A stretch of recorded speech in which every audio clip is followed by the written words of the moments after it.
Welcome to Tokyo Wave, recorded in a live studio in Harajuku, Japan, with your hosts Aaron and Parker.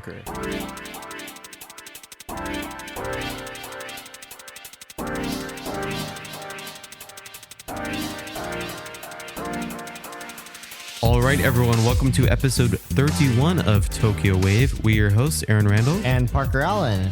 This week we are joined by a special guest, Benjamin Boas, writer, translator, Cool Japan ambassador, global communications specialist, and mahjong expert.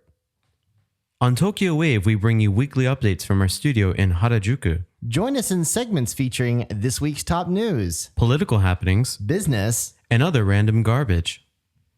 To get us started, here are this week's top news highlights. Halloween revelry in Japan scaring local governments amid pandemic. Mitsubishi Heavy Industries to freeze regional jet development, citing lack of ability to forecast demand. British daycare worker arrested for importing ecstasy drug-laced gummy bears. This week in Japan. All right, our first story. Halloween revelry in Japan scaring local governments amid pandemic. Kyoto News has reported that Halloween in Japan is expected to be celebrated in new ways this year at socially distanced events or online, with revelers upping their facial decorations as attempts are being made to prevent the spread of coronavirus. Amid concerns that the famed Shibuya Scramble Crossing may become a virus hotspot should tens of thousands of revelers congregate there on October 31st as in the past, the ward's mayor, Ken Hasebe, on Thursday asked people to refrain from doing so this year and attend virtual events instead. Hasebe said at a press conference, "Please do not come for Halloween this year. I would like you to refrain from being raucous on the streets and consider other ways to celebrate during the pandemic." These could be a series of events in a virtual Shibuya, officially recognized by the ward, which will run until the end of October. Halloween lovers can walk around as avatars and show off their costumes, or watch a live show by pop singer Kyari Pami Pamu. Reminds me of Habbo Hotel. You remember that? Yeah, I can't believe they got Kyari Pami Pami to be on this thing. Well, she's sort of like a Halloween icon, you know, because she's always in some kind of costume. Yeah.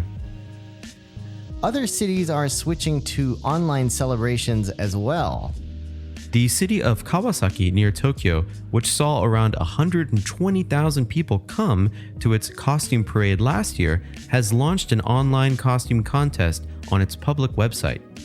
Contestants from around the world can submit videos of themselves wearing their costumes for a grand prize of 500,000 yen. That's about $4,700. Yohei Yatabe, who manages the project, said that Halloween originates from the practice of expelling evil spirits. We want our wish of expelling the coronavirus to be granted by using the possibility of people connecting online from home. Worries about the coronavirus are not limited to large event organizers, with a small-scale online survey by a Tokyo-based marriage agency showing deep concern at the individual level as well. why is a marriage agency doing a survey on Halloween? I guess we don't have the answer to that. No.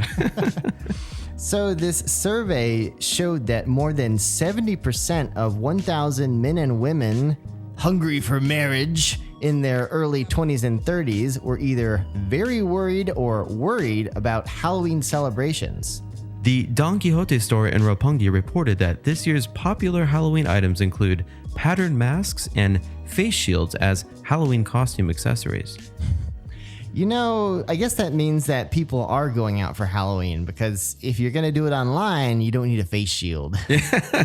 So, Mayor Hasebe, get prepared because they're coming. You know, and for some of our listeners who maybe are abroad and don't know, Halloween has just become such a huge staple of really, kind of Tokyo culture, right? Yeah, when I first came to Japan 14 years ago, it was mainly a thing that foreigners did. And Japanese people looked at these costume foreigners like, what the hell are you kids doing? I mean, if they actually promote this online properly, this could be a really good PR move for Japan. But I think it's inevitable that there are going to be a lot of young people who, by and large, aren't taking this whole pandemic thing that seriously, who are going to go out and they're going to get drunk in the streets because that's what happens every year. We can expect probably Shibuya Crossing to be just as crazy this year. Yeah. I mean, I hate to say this, but I'm fully expecting clashes between hazmat suit wearing police officers and drunk people in Halloween costumes wearing face shields. I mean, yeah. You can't make that shit up, can you? It's going to be fun to watch. Are you going to go out? Maybe. I'm thinking about it now. You could put on a big round red costume and you could be COVID. Yeah. I was talking to one of my friends who... Zombie costumes. That's going to be the thing. Yeah. Oh, yeah, like a COVID patient. Yeah, exactly. I want to get the costume for this. Oh, my God. All right, and up next, Mitsubishi Heavy Industries to freeze regional jet development, citing lack of ability to forecast demand. Kyodo News also reported that Mitsubishi Heavy Industries is considering sharply scaling back staff and budget related to the development of Japan's first domestically manufactured passenger jet, effectively freezing the operation amid a slump in demand caused by the pandemic. Turn off your motherfucking computer! The Japanese firm's subsidiary, Mitsubishi Aircraft Corporation, has been developing a small aircraft called the Mitsubishi Space Jet, previously known as the Mitsubishi Regional Jet. They've been doing this for almost a decade, or more than a decade. I think they started development of this in 2008, but it's been delay after delay after delay, and it looks like it's not going to happen anymore. They have spent a lot of money on this. So its initial delivery to ANA, originally planned for 2013, has already been postponed to 2021 or possibly later due to problems with parts and a lack of technical expertise. Yikes. Postponed to never, maybe. The new passenger jet, if successfully launched, would be the first commercial aircraft manufactured in Japan since the YS-11 turboprop plane built by Nihon Aircraft Manufacturing Corporation, a public-private company, half a century ago.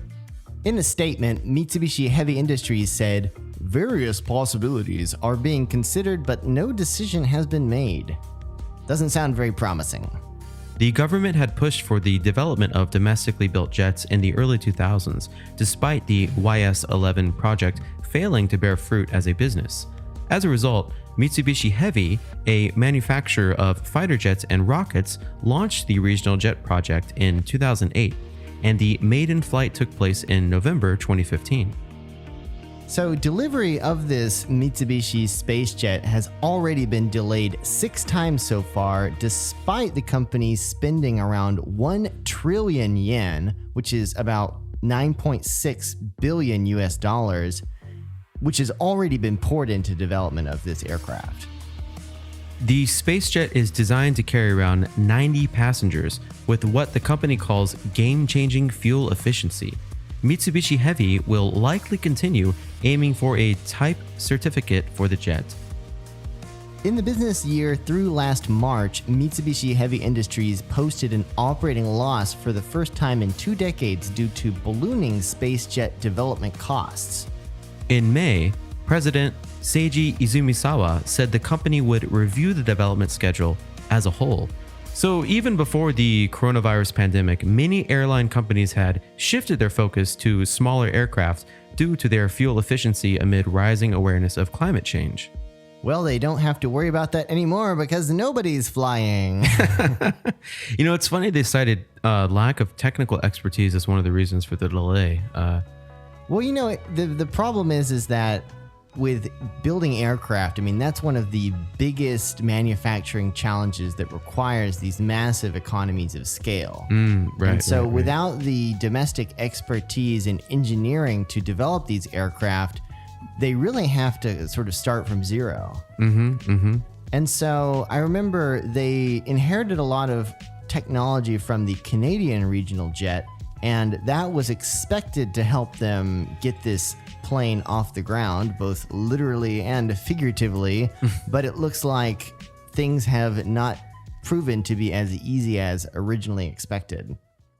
And up next, British daycare worker arrested for importing ecstasy drug-laced gummy bears. The Mainichi has reported that a British man in Saitama Prefecture who works at a certified children's daycare has been arrested on suspicion of smuggling MDMA, a drug commonly known as ecstasy, into Japan inside gummy bears. We got to get the club music playing. So, Tokorozawa city resident Matthew Owens, 33, is accused of violating the Narcotics Control Act for allegedly importing the drug. MDMA, also known as ecstasy, is known as a party drug often associated with rave and nightclub culture. Owens is suspected of working with an unidentified corroborator on July 4th to obtain 53 pills of MDMA, or approximately 31 grams, with a street value of over 200,000 yen from Netherlands. The substance was then hidden in a package sent to the suspect's home, which is said to have arrived at Japan's Narita International Airport on July the 5th. Saitama Prefectural Police's Drugs and Firearms Division has not said whether the suspect has admitted to the accusations. The case came to light on August 13th when Tokyo Customs reported it to Saitama Prefectural Police. I hate to be Captain Obvious here, but what dumbass orders a bunch of ecstasy-laced gummy bears from the Netherlands? Yeah. I mean, you know, I feel like some people really think that the Japanese drug enforcement is, you know, not what it actually is, but this country has extremely strict rules against drugs. They also happen to know that a shit ton of them come from the Netherlands. Oh yeah. And just, you know, a lot of foreigners in general, even from the States, you know, this is something that you can't screw around with here. It's frustrating too, because when I have friends visiting from the States, man, can I bring my reefer? Yeah. And then they get all pissy. They're like, what the fuck, man? Japan, blah, blah, blah, blah. I don't know. Yeah. So. Yes, I think we've said this before, but a public service announcement for our listeners who haven't heard it elsewhere. Don't bring drugs to Japan unless you like Japanese prison, where they serve miso soup 3 times a day. But you don't get to drink it because the officer kicks it over. You lick it off the ground. In your 4.5 tatami room sized cell. What a way to experience Japanese culture. All right, and coming up next, we have a special interview with Benjamin Boas, writer, translator, Cool Japan ambassador, global communications specialist, and mahjong expert.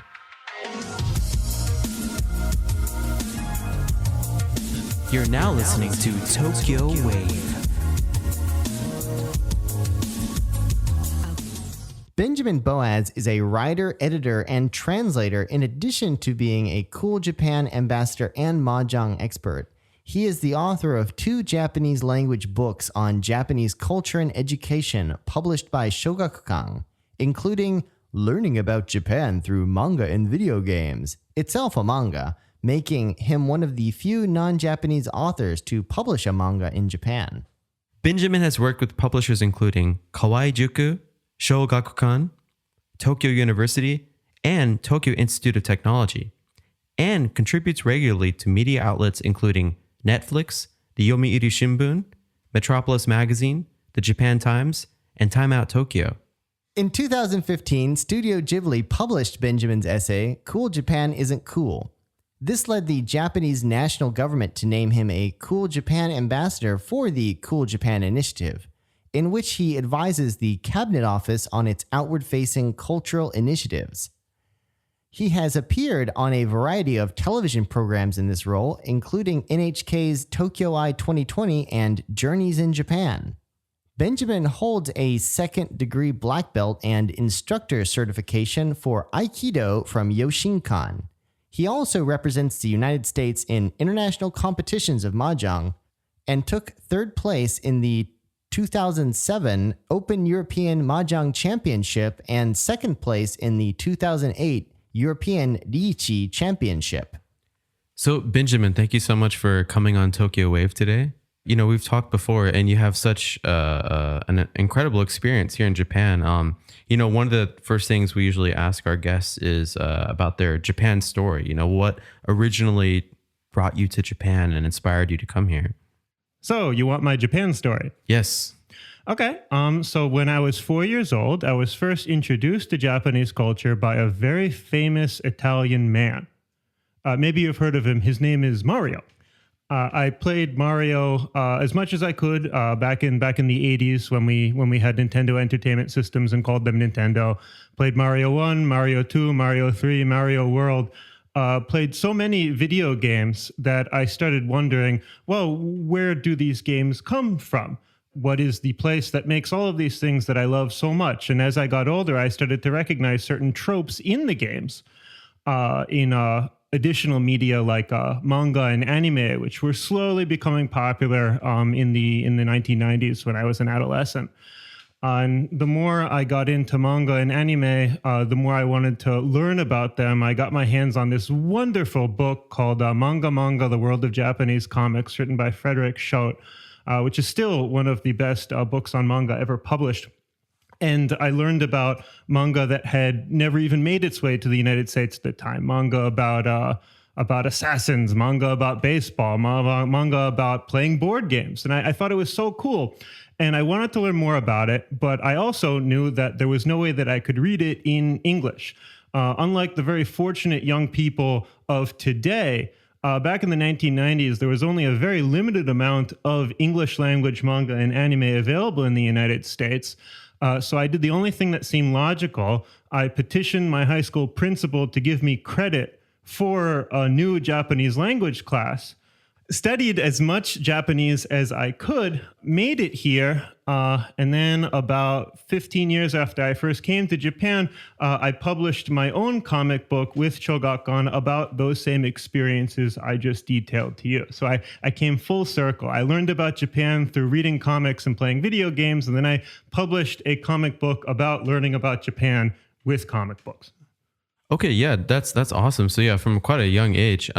So I mean, after high school, did you do some study abroad and whatnot in Japan as well?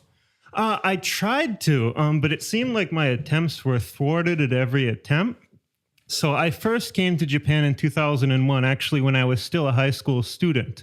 My school had a special program where in lieu of getting credit, you could put together a special independent study program. And the friend and I picked a particularly ambitious one. We wanted to go to Japan and study exam hell, the juku, in Japan that prepare Japanese students for a very intensive entrance exam, which they have to take in order to get into university.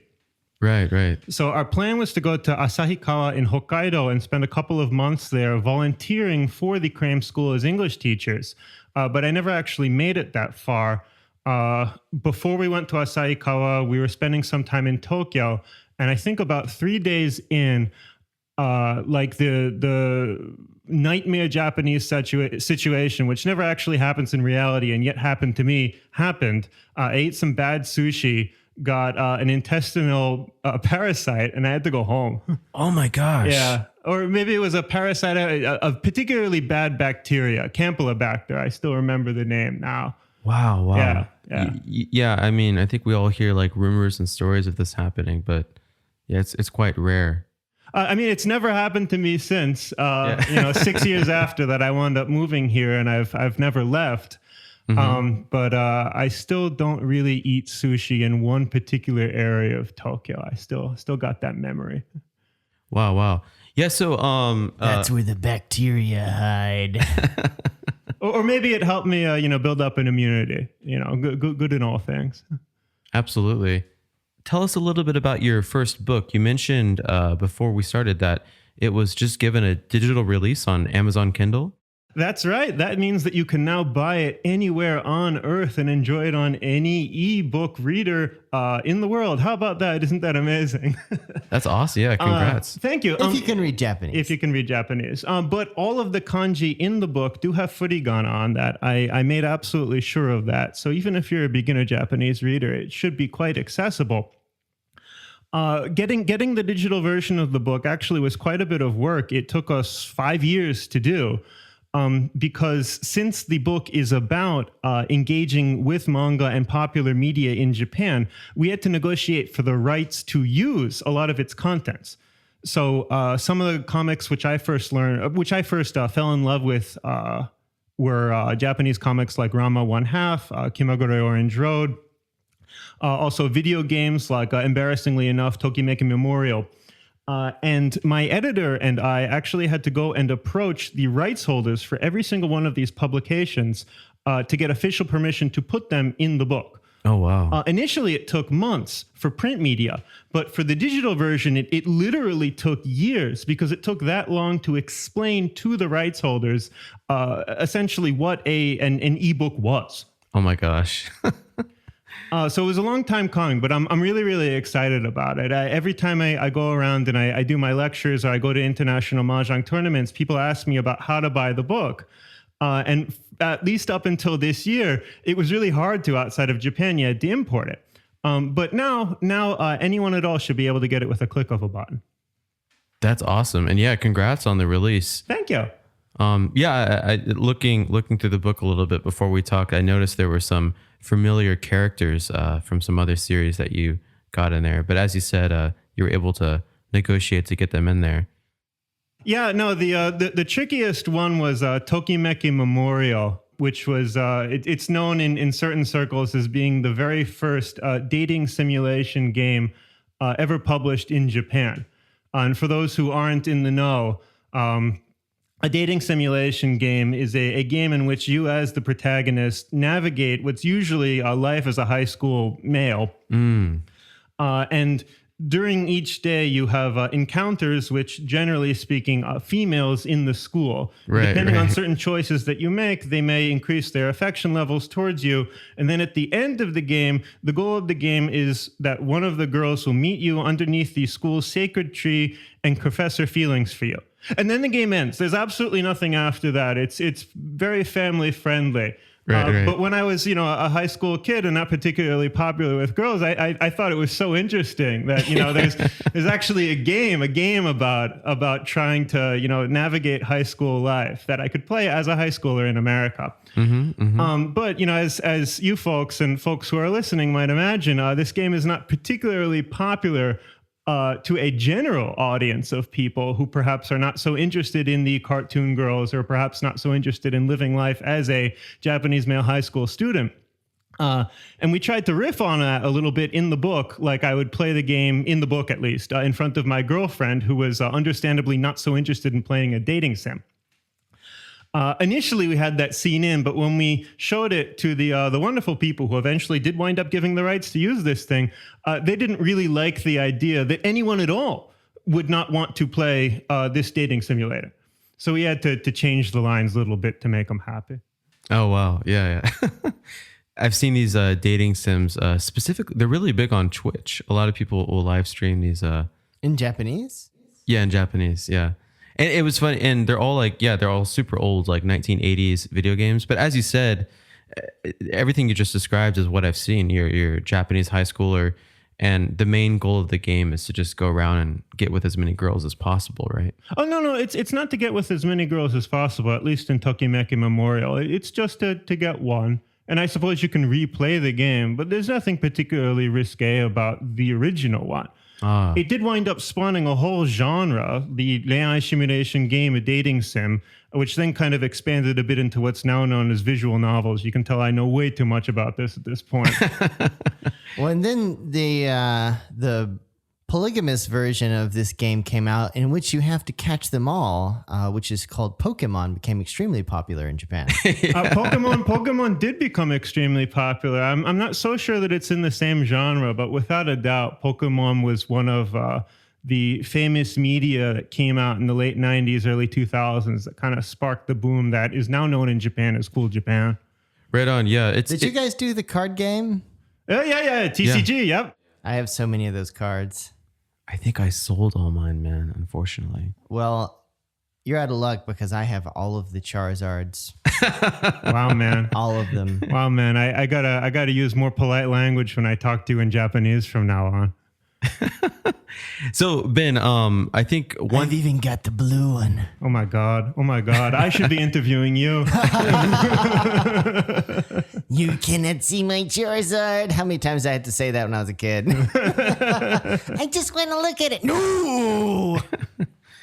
Yeah. So, Ben, reading over your bio and, for our listeners too, I'm really interested to hear more about your experience with mahjong and, maybe you could help explain what mahjong is. Sure. So mahjong is a board game. It's played with tiles. And it's incredibly popular in East Asia. It's probably fair to say that it's the most popular board game in East Asia. It's certainly the most popular board game in Japan. Its origins go back hundreds of years, but the game itself has just about over maybe 130-year history. Interestingly, it came to Japan around the turn of the century from two places simultaneously, China and the United States. No one has been able to definitively say which country originated it first, although of course it was originally developed in China. It just might have come to through the United States first. In Japan, around the mid 20th century, it became incredibly popular amongst Japanese white-collar workers, office workers. It was one of the two major forms of leisure in elite Japanese companies and organizations. So, for example, I should back up a bit. I know way too much about mahjong. I did my undergraduate thesis at Brown University on mahjong. After I graduated from Brown, I did a year's Fulbright fellowship specifically on Japanese mahjong at Kyoto University. After which I think I spent, it was either 4 or 5 years at Osaka University of Commerce's Gambling Research Institute, the Institute for Amusement Industry Studies, studying mahjong. Wow. Okay. Oh my gosh. You have extensive history and experience with this then. Yeah, it was initially what got me over here. And, back when it was in my 20s, I dreamt of a lifelong career only studying mahjong and only talking about mahjong. Oh, wow. Yeah, so I'm very, very happy to be asked that question here. So mahjong is an incredibly popular board game, and in Japan, it's very, very deeply linked to white-collar work culture, particularly male white-collar work culture. And It also usually involves chain smoking as well. Well, that's also something that's heavily linked to white-collar work culture in Japan. Is that the other board game that was popular in the 70s and 80s? Well, the other form of leisure that was popular in the 70s and 80s was group drinking, what's known as nomikai, which is, of course, still popular. Mahjong, at least when played in person, is not as popular as it used to be. It's been largely supplanted by golf. Nowadays, most of the folks of our generation, I'd still like to think of myself as young, play mahjong using online devices, smartphones, in video arcades, and on their computer. Mahjong parlors still exist, but they don't host the large office groups that they used to. Right. Come to think of it, I think I even was able to play mahjong online on a website called doramahjong.com. Oh, yeah. So Dora Mahjong is really interesting in that it's a site that's based out of Europe. So they don't just offer free-to-play mahjong, they also offer what's known as PFM, or playing for money games online, which is incredibly interesting because they're featuring a Japanese game. Japanese mahjong is distinct from other forms of mahjong. So they're featuring a game which up until recently was only played in Japan, but they're allowing people to gamble on the game, which is something that at least legally, you're not allowed to do in Japan. So it's this very interesting combination. You get a game that you can only play in Japan, but you're playing it in a way that can't be played in Japan. It's funny. I think these kind of underground gambling mahjong games came to the public spotlight even somewhat recently because Japan's top prosecutor was actually caught gambling on a mahjong game. Didn't we talk about that early in the year? I think we did, yeah. Yeah, so it's interesting. That's not the first time that happened. That is to say, it's not the first time that a major figure in law enforcement got caught playing mahjong for money with other people in law enforcement and with newspaper writers. Interestingly enough, the time and true way for newspaper reporters in Japan to get information from law enforcement agencies has been to play mahjong for money with them. During my Fulbright year, I made friends with this just amazing guy who used to work for the Kobe newspaper, who told me about all the games that he would play with the local police commissioner, and how after the end of every session of every game session, they would go out into the alley behind the parlor, and envelopes may or may not have changed hands, is the way that he put it to me. Oh, wow. Oh, wow. Well, I need to get this scoop on this crime. I need to go, talk to the police commissioner and, commit a crime. Well, I mean, like as with many informal things being done in Japan, it's not surprising so much that people are engaging in illegal activities. It's surprising that so much attention is being paid to one particular interest when all of the insiders in that area know that it's very, very common behavior. I mean, mahjong did used to be almost as popular as group drinking amongst white-collar professionals in Japan. That's a lot of people. And I don't think very many of them weren't playing for money. What time period was it that mahjong had this kind of popularity? 70s, 80s, and it started to decline in the 90s, right with the bubble. When golf started to become more affordable, golf then became the place where informal gambling started to happen in the business community. It's probably still where it happens. Gotcha. So sad. I don't really like golf. It's really boring. I find as I get older, I start to like being outside in quieter environments more than I like being in closed, smoky environments when I was 20. So you never know, Aaron. Your taste might change. Yeah. Then again, definitely during the pandemic, I could imagine fewer people want to get in, close quarters around a small table with not many windows. Yeah. I know it's absolutely true. The mahjong industry is having trouble right now with COVID because parlors don't particularly seem like the safest places to be. For sure. So Ben, with all this research into mahjong, and I imagine you have a lot of playing experience, why didn't you become a mahjong pro, or did anything hinder you from going down that path? I was invited, and I was certainly interested in it. But, being a researcher, I wanted to check out the reality of the ground before I made any personal commitments. And what I should say before I get into more detail is just a general thing about how mahjong is played in Japan. Even though it's generally played for money, it's not played for very much money. In a typical parlor, playing at a rate that's known as tenpin, which is 100 yen per 1,000 points. Generally speaking, every hour, the amount of money going around the table, and this is a 4-person game, it is generally about $100.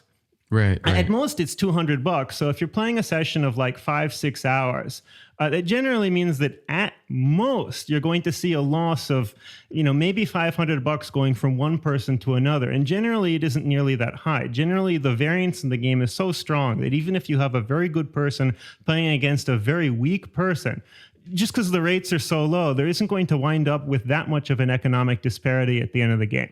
Oh, wow. So within the mahjong world, it's actually quite hard to make money. It's not like poker where if you win this big tournament, you can get millions of dollars. Right. In mahjong, the professionals, even though they call themselves professionals, they generally don't make money from winning at the game. They make money off of their fame. By like being a headliner for a parlor for like a particular time. It's like you have a bounty on your head, come and beat the pro sort of thing. Or by releasing instructional videos about how to play mahjong, or by being on mahjong television programs. So it's more about being a celebrity than actually getting good at the game if you want to make money. Gotcha. In fact, simply being a pro means that you're going to lose money because there's dues to be paid. Right. Ouch. Well, I just have this image in my head of like these Vegas-style high-stakes mahjong games being played in some exclusive parlor in Nishiazabu. Does such a thing even exist? Yes. It probably doesn't exist as much as it used to, and there's no official statistics on this sort of thing. But I've interviewed what are known in Japan as Ura Pro, underground players, who were able to make their living simply by playing the game with rich people who weren't as good as them. Interestingly enough, everyone who I talked to who is able to consistently make money from underground games is now a legitimate quote-unquote professional player playing only overboard games. And the reason why, they told me, is because trying to organize the games was just too stressful. Interesting. Ben, I'm curious, are there any other Westerners like yourself that are active in the Japanese mahjong scene? I'm so glad you asked me, because there are. Jen Barr and Garth Nelson have been pros with the Japanese Professional Mahjong League for, I believe, just about 15 years now, and they've done an amazing job of spreading the game all around the world. They were later joined by Gemma Sakamoto, who I believe is now still head of the European Mahjong Association. And she, along with American Dave Bresnik, who may become a professional later on, have just done a phenomenal job in spreading the game amongst Westerners. The two of them have put together multiple international tournaments, which is interestingly something that Japan was never really able to do so much. Japanese mahjong leaders, folks who were actually able to make quite a lot of, will derive a lot of economic success from promoting the game, never really made a serious effort to promote Japanese mahjong, because they were aware of how, frankly, poorly the game is seen by the Japanese establishment, and they didn't want to embarrass Japan by their own thinking. Oh, wow. So the first international mahjong championship using Japanese rules was created and hosted by non-Japanese. Oh, interesting. Interesting. One thing I kind of thought about hearing about this is there has to be some funny anecdotes that you have about Japanese mahjong culture. Is there anything you can share with us? About Japanese mahjong culture in general. So the neat thing is that, generally speaking, any organization in Japan that has regular press contact at one point had its own mahjong culture. So, for example, the Ministry of Foreign Affairs press room had its own mahjong table. Certain divisions in the Ministry of Foreign Affairs also had their table, and they would play. During Prime Minister's questions time, the bureaucrats were not allowed to go home. They had to stay there in case their minister was questioned. So the way that they would pass the time in certain departments would be to play mahjong right there in the ministry. This wound up ending in the 90s when certain things were reformed. But for a while, it was the thing that everyone had to know how to do. And the really cool thing, if you play games, is that each one of these organizations and divisions had their own spin on the rules. So an organization in Hokkaido, for example, which is the northern prefecture, would attribute a special bonus to the north wind tile, because the north means like the northern prefecture of Hokkaido. I think my favorite example of this is press organizations in JR, the Japan Railways. Their bonus tile was the two of dots, Lyampim, because the two circles on the tile look like a train carriage, or maybe it's the wheels on a train, but they remind them of a train. And so they make that the bonus tile. Right. And just for our listeners, as you said earlier, mahjong is played using these tiles, and different tiles have either numbers or the kanji for, north, east, south, and west, right? That's right. It's by and large, it's organized very similarly to how a deck of cards is organized. There's three different main suits, and then some bonus tiles in addition to that, which are not suits. All four cardinal directions, and then three what are known as colors in English. By the way, I forgot to mention one thing. There's a young kid in the Japanese Mahjong League called Daniel Moreno, who's been doing some really exciting stuff. Cool. Yeah, no, it's very interesting to hear how much of a foreign impact this game has had as well. What I do know about mahjong is that the tiles obviously have Chinese characters on them. Right. And I would imagine that makes it a little bit difficult for someone who doesn't understand Japanese to play. Or is that not so the case? It can be if you're using a set that was created in Asia, where it's taken for granted that the people playing know how to read the tiles. But remember, mahjong came to Japan from China and from the US simultaneously. Mm-hmm. So it was quite popular in America around the turn of the 20th century, where the promoter at the time, J.P. Babcock, anticipated the issue that you just brought up, Parker, and made sure that for American sets, there are Arabic numerals carved into the corners, in Arabic letter, English letters carved into the corners of tiles that otherwise would not be able to read by people who don't read Chinese characters. So basically, they've got romaji on them. That would be an accurate way of putting it, yeah. Very cool. And I've heard too, like Hong Kong has its own rules. Like in this region, what other areas is mahjong still pretty popular in? By region, do you mean Japan? Oh, I mean East Asia. Oh, East Asia. I mean, mahjong is still popular, I believe, just about everywhere. I mean, Taiwan has its own rules. There is Korean mahjong. I think there was a Korean mahjong regional or world championship hosted about a decade ago. I believe that the game has some prominence in the Philippines and areas around there. I just don't know that much about it because I always focused on Japanese mahjong. Interestingly, China has its own official set of government rules that were promulgated in, I believe, 1998. And when the Japanese mahjong establishment first tried to host an international championship, they used the Chinese government rules because they didn't want to use Japanese rules and risk shame from Japan.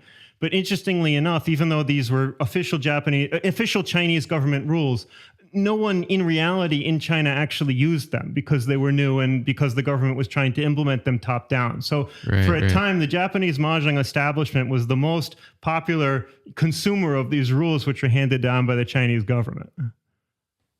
Irony. It's a constant theme in the mahjong world. Yeah. Maybe those islands are actually made out of old mahjong tiles. It could be. You'd have to go check. You're now listening to Tokyo Wave. So Ben, changing the subject a bit, but you've also written extensively for Cool Japan and also had something that Studio Ghibli published. Could you tell us a little bit about that? Sure. So back in, I believe it was 2015, right after I was named the tourism ambassador for Nakano Ward, and started getting involved in tourism promotion in Japan, the publishing division of Studio Ghibli reached out to me and asked them to contribute to their monthly literary magazine. It's called Nepbu. It's actually available for free. Little known fact, you have to know where it's distributed. They wanted to get a unique perspective on how Japan promotes itself to the outside world, which I understood as being a critical perspective. So I wrote just about the most critical essay for them that I could, about the Cool Japan program, how Japan tries to promote itself to the outside world. The title of my essay was Kuru Japan wa Kuru Janai. In other words, Cool Japan is not cool. And the main point of my essay was that Japan has a tendency to promote Japan to itself rather than the outside world, and that in order to be an effective communicator, Japan should shift more towards what the outside perspective of Japan is, rather than what Japanese insiders conceive Japan to be. So I published this, but as I published it, I felt a little bit bad because Japan is not a country where people are often publicly critical of the government. I didn't want to speak badly of the efforts that the actual bureaucrats were making. I just wanted to say that the policy itself could be made more efficient.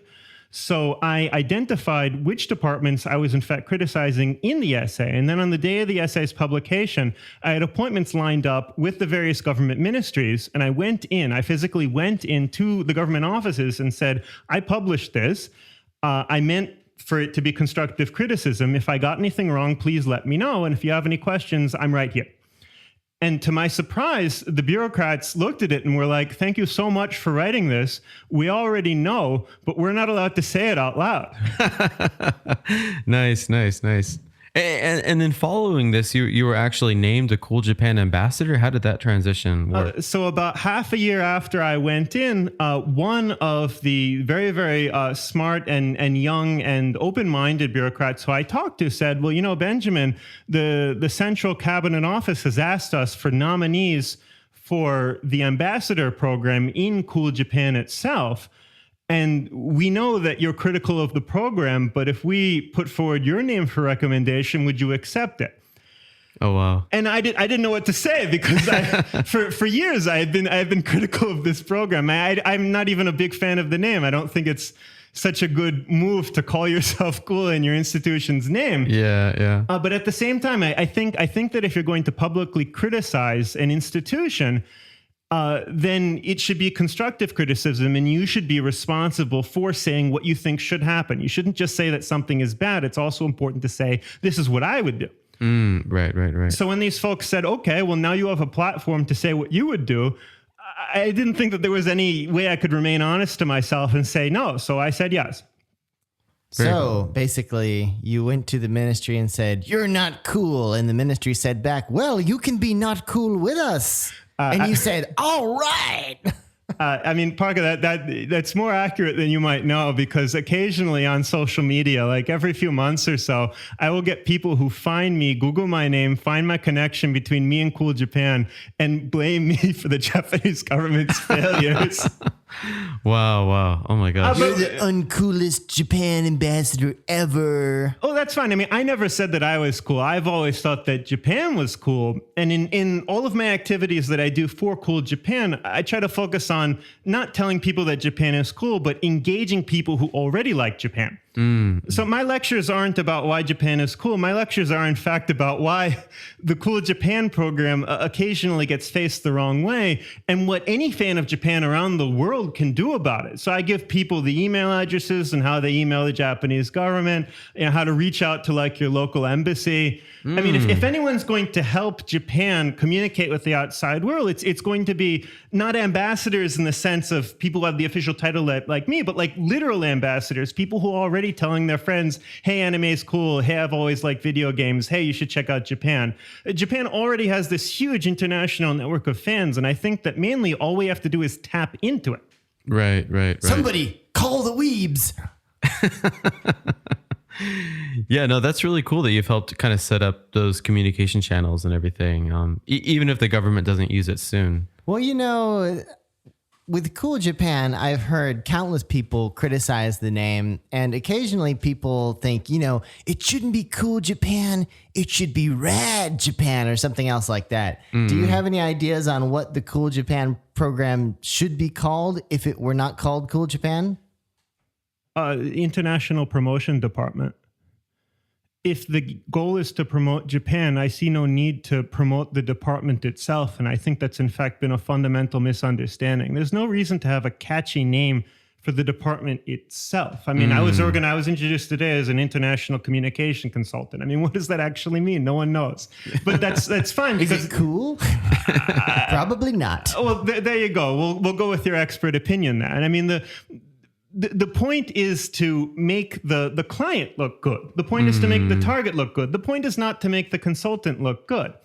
And one of the really tricky things within this realm of Cool Japan is that you're dealing with these kind of two twin closed loops. If I could give kind of a metaphor by a researcher named Ryotaro Mihara, which is really, really apt, he calls it twin Ouroboros snakes. So an Ouroboros is a snake that eats its own tail. Okay. Like a closed feedback loop or an echo chamber, if you will. And what you deal with in Cool Japan is two twin Ouroboroses that face each other but never actually interlink. So it's like an infinity symbol, but without that cross in the middle. Right. That would explain the declining birth rate. I'll leave that for another expert. Next week on Tokyo Wave. So you have these bureaucrats and folks in the establishment who really, really want to promote Japan internationally, but because they don't have that much experience or access to voices outside of the establishment, they wind up unknowingly promoting it to themselves. But on the other hand, you also have the international fan community without real inroads to the government, who are crying out for, more connections, more stuff from Japan, better content.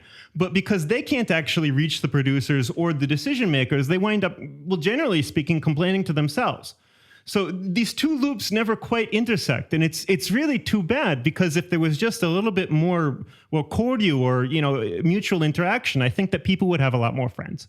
Yeah, interesting. I wonder what a cool America would promote. Guns. Get your guns. Guns and gators. We would be good, cool America ambassadors. I mean, of course, the fact that you can say it ironically already proves the point. Hollywood never tried to brand itself as Cool America, and yet it still became the major media franchise for the international global community. Right. The point is to engage the audience with your brand and your content, not engage the audience with you yourself. Yep, exactly. You want that to kind of like, you don't want people to know, right? That's the whole idea of soft power. So we shouldn't talk about guns and gators. We need to get Japanese people talking about guns and gators. Exactly. And they shouldn't know who we are. You know, it's actually funny. We're having a few jokes about this, but very seriously, one of the big problems with public diplomacy, and we had Dr. Nancy Snow here on here last week. And also, I have recently participated on a panel about Japan's nation branding strategy.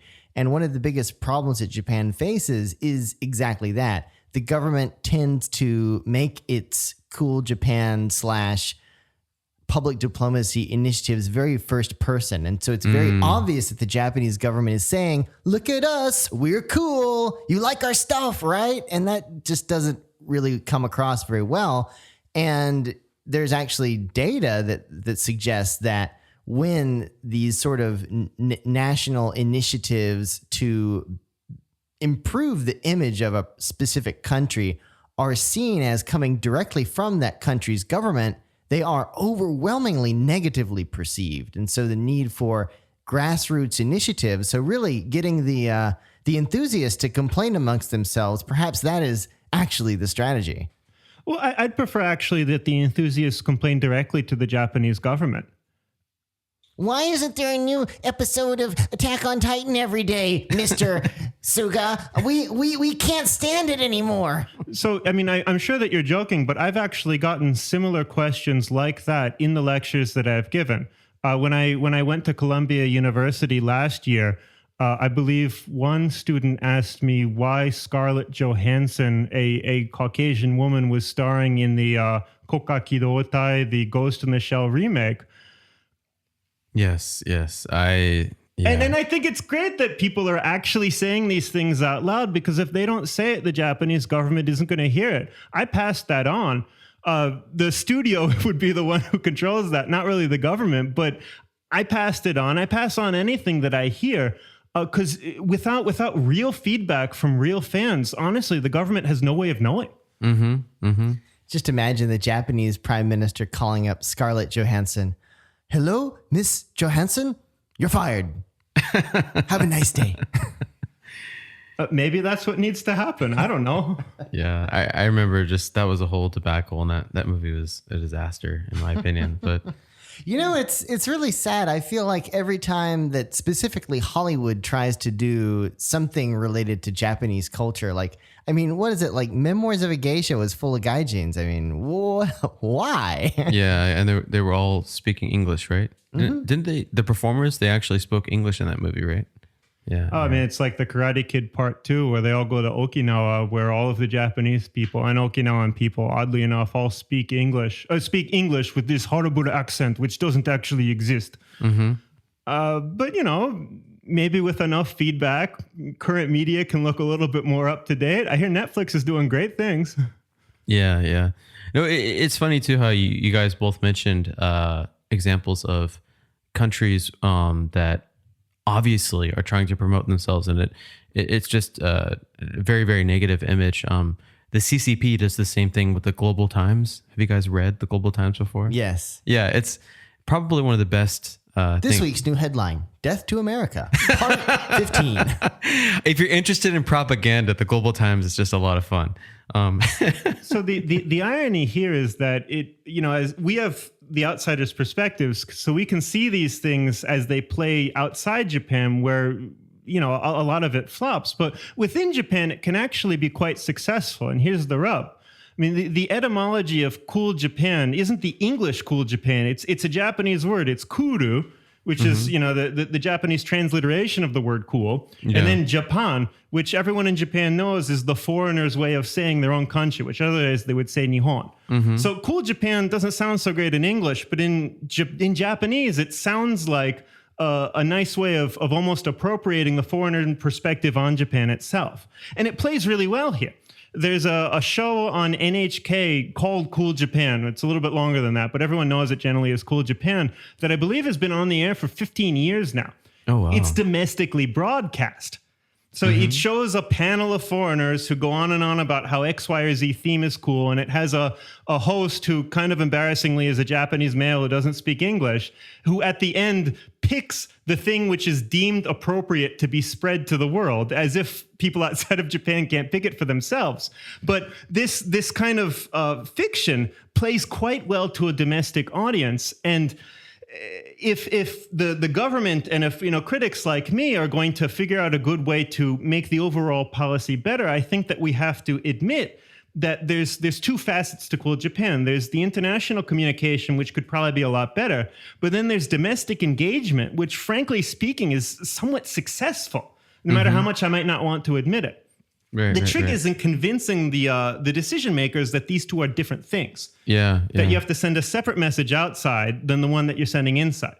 The problem is that they tend to assume that the message has to be consistent, and that usually doesn't wind up going very well. Right. Speaking of consistent messages, I just pulled up the Global Times, and they have a big titular article on the front page that says, Chairman Xi says, war must be fought to deter invaders. Chinese nation will never cower before threats. Yikes. And there's a picture. There are lots of red flags. Oh my gosh. Nice color that you used there. Yeah, I bet he'd appreciate the use of that color. I mean, just speaking honestly, my guess is that message, for better or for worse, played quite well amongst the domestic decision makers within that country. Just as Cool Japan messaging in certain areas of Japan also plays quite well, no matter how silly it might seem to outsiders. Right. No, it's interesting. It's funny. You talk about this show that's domestically broadcast. Like, have they not even thought about maybe putting it on NHK World? Is that the? So the thing is they did, and if you want, you can YouTube. You can look it up on YouTube. They've translated certain episodes of Cool Japan for international consumption, for lack of a better term. The one that I showed lecture audiences is the one on Shibuya. If you want to bring it up on YouTube. And it's just not adapted for an international audience. The very beginning of it, I think it has this little refrain that says, "Did you know that Japan is really popular overseas?" in English.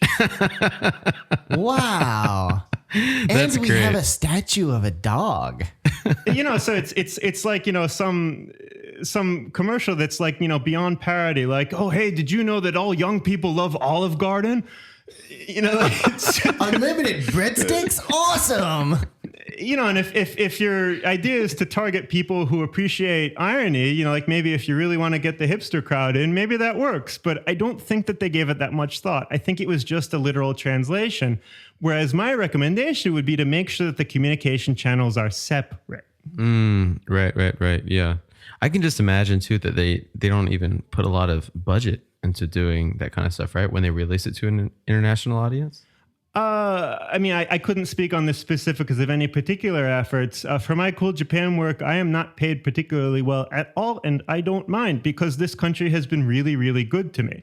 Any job that I'm offered with Cool Japan, I take if I can, even if I'm not doing it for any money at all, because I want to give back. I mean, I'm not Japanese. I don't know this country the way that, natives would. I do know something about an international perspective. So if I'm called on to help there, I honestly want to. This country has been really, really good to me.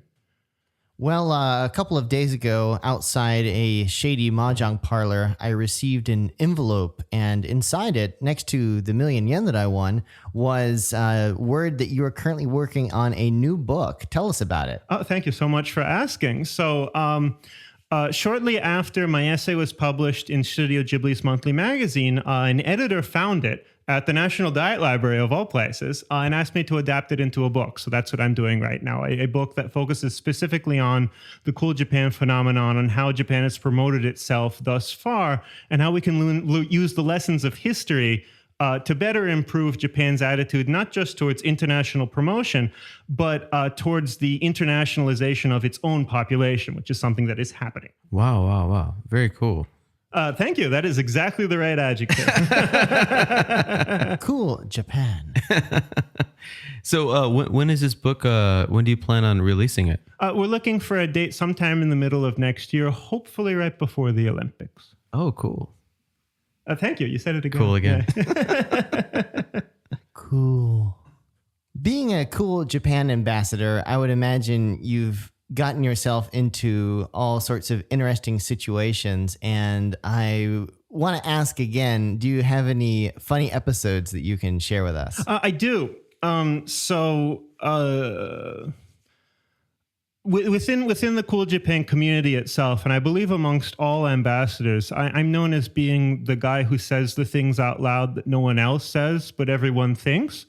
And I've kind of taken that mantle on as a bit of a mission. And that is why in 2017, and you can see the video of this on my Facebook page if you look it up, during the Q&A session of the annual general meeting of Cool Japan, with the chairman of Kadokawa and the minister for Cool Japan looking on, I raised my hand and said, you said that you were looking for ways to improve the Cool Japan program. Have you considered changing the name? No one in the outside world seems to like it. In a room, the room at this fancy, diplomatic mansion in the middle of Tokyo, got this, uncomfortable but quite palpable ripple of giggles going throughout right after I asked the question. And the person who answered it did give quite a number of effort in giving me an answer that meant absolutely nothing. Yes, we have heard similar input about the name, and we are considering measures to improve things. Oh, wow. We're considering it very seriously. But afterwards, I mean, I didn't do it in order to make a fool of the guy or to make a fool of the program. I mean, frankly, I'm glad that the government is putting any sort of budget at all in improving Japan's international communications, and I'm happy that they're trying to promote popular culture. But what I think people could do more of is a little bit of, well, as long as I'm on a podcast, I'll just say it as real talk. Because people giggled in the room, not because what I did was a little bit unseemly, but also because they knew the point that I was making. They knew that their program, which has existed for over a decade, has not given the results that were initially expected. And during the reception afterwards, multiple people came up to me and said, well, what's your idea for making things better? And I don't think they would have come up to me asking those questions if I hadn't made that comment. And I don't think that anyone else would have made that comment if I hadn't. So that's kind of my role within Cool Japan right now, is being almost I don't know the right way to say it, but being the guy who tries to say what everyone else isn't saying. Right. No, good on you for bringing that up. Canary in the coal mine. I do recommend that people look at the video itself. It's on my Facebook thing. We had to take it with vertical video because we couldn't really telegraph it, but we got the video. Wow. Like I said, good on you for bringing that up. And it's just really cool to hear all the different things that you're involved with. You said the adjective again. Thank you. Yes, of course. Yeah, it's probably my favorite adjective. Me too. Yeah. But seriously, have you put any serious thought towards an alternative name? The International Promotion Department. No, not for the department, but for the initiative. The public facing name. Well, I honestly don't think that there needs to be one. But if this question presupposes the need for some sort of a substitute for name, I would go with Your Japan. Your Japan. Because I think that the focus needs to be on the external perspective. It's not about my Japan. It's not about the Japan that I want to show to you. It's the Japan that you're already interested in. And the only reason that you're talking to me is because you want help coming here. You want help figuring out how to go to that place that you're already interested in. I mean, most of the folks who come to Japan that are known as this inbound boom, this increase in international tourism that we've seen for the past 10 years, 2020 accepted, is for people who aren't coming here because of the Cool Japan program, or even because necessarily of anything Japan has done recently. It's because they're coming because they were always interested in Japan, and circumstances in their own country have made it possible for them to come. But they don't want to come where the government's telling them to come. They want to come where they want to go. They want to go where they want to go. Exactly. It's like Inception, right? You want them to.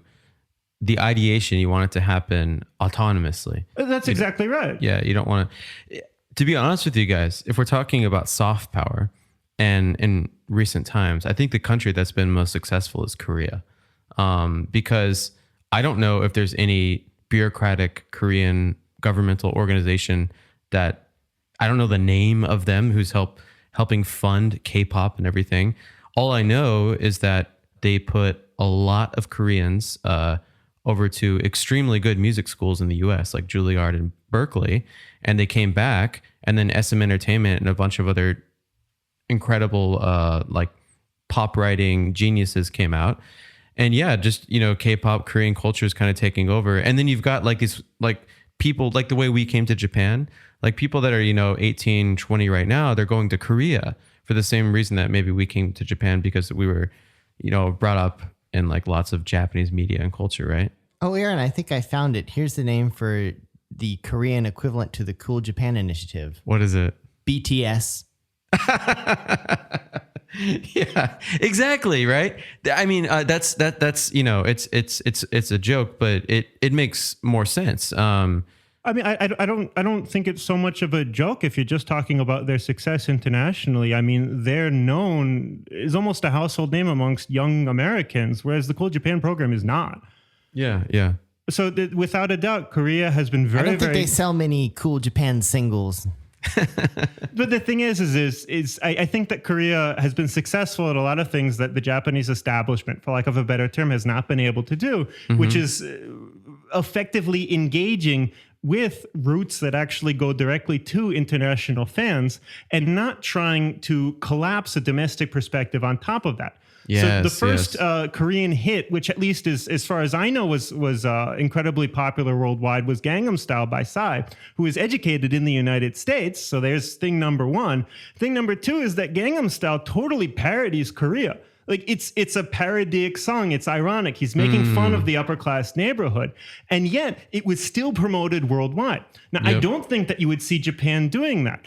Famously, the first form of Japanese culture that became incredibly famous worldwide is arguably woodblock prints like Hokusai's, and the Japanese government never proactively promoted that because they considered it to be their own trash culture. It was the same thing with manga 100 years later.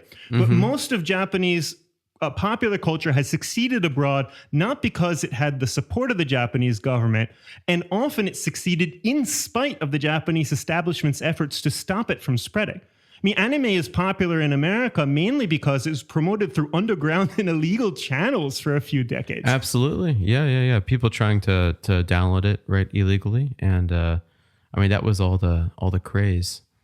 I mean, I'm 36. I think anyone who is super into Japanese popular culture and is my age probably viewed at least one anime or manga that didn't exactly get into their hands through government-approved channels. It's just how it happened back then. Oh, for sure. Not to say that it is how it should happen going forward. I mean, there's enough official channels now that I don't think folks need to pirate anything to consume it.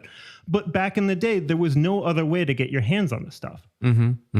Yeah, I think Japanese media was kind of a staple of underground internet culture in general. So, yeah. And look, that's something that Korea's never had. So even though perhaps in the short term or in limited areas, the Korean, again, I'll use the word establishment here, has been quite successful, I still think that there's so much room for Japan to improve. I think that Japan already has so much of a larger base of fans who could be engaged even more. I mean, anyone, I think almost anyone on the globe who has heard of Japan is at the very least interested in consuming its culture or its popular culture, even folks who don't like Japan. I mean, the Pew Research Center did a survey, I think it was 5 or 6 years ago, right when the inbound tourism boom was starting, surveyed all these countries asking their populace what they thought of Japan. And South Korea and Chinese people overwhelmingly said that they have a negative image of Japan, like 60-70% of each country. And they make up the majority of the tourists coming here. Yeah. So even folks who are willing to like tell a researcher, oh, I don't like Japan, are still coming here, are still buying Japanese products, are still consuming Japanese media. So Japan can be on top whenever it wants. It's just for some reason, the ducks haven't quite aligned themselves yet. But I think it can happen. Yeah, yeah. Hey, man on the street, what do you think about Japan? Oh, I hate Japan. That's why I'm here right now. Well, there's quite a number of folks like that in the international community, isn't there? I mean, I got my criticisms of this country, but I'm sure as heck glad that I'm here right now. They're having tea in Azerbaijan right now, complaining about the rain because only Japan has rain. It always rains in Japan. And 4 seasons. Here, I'll count them off for you. Autumn, winter, spring, summer, rainy season. There are the 4 unique Japanese seasons right there. Don't find them in any other country. Also, Japan is the only island in the world. No, I think our listeners who have been in Japan for a while will get that, but... Oh yeah, sorry. So for more, these are typical stereotypes that are told almost in the same way as Cool Japan is by Japanese people to the same Japanese people to kind of reinforce stereotypes and echo chambers. In Japanese parlance, it's common to say that only Japan has 4 seasons, or that Japan is a rare example of a shimaguni, an island nation.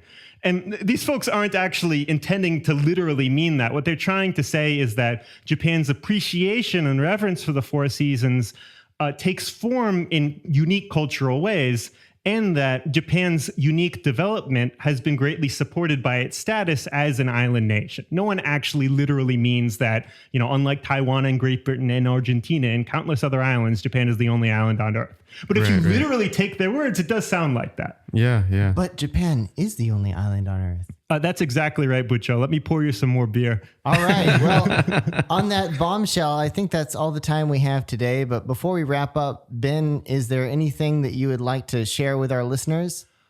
Thank you so much for listening to me prattle on. If you're interested in the Kindle version of my book, it's available on Amazon. Please buy my next book when it comes out. Cool. Sounds cool. Sounds cool. No, but thank you so much, Ben. Really, you have such incredible experience. We'd love to have you on the show again. Thanks. I'd love to come back. Thanks for having me. Hey, listeners, that's right. You listener right there. Who do you think should be our next guest on Tokyo Wave? Let us know. Drop us a line at wave@tokyowave.jp. We hope you enjoyed Tokyo Wave. If you haven't already, you can subscribe to our podcast on Apple Podcasts, Spotify, SoundCloud, and YouTube. Join us again next week on Tokyo Wave.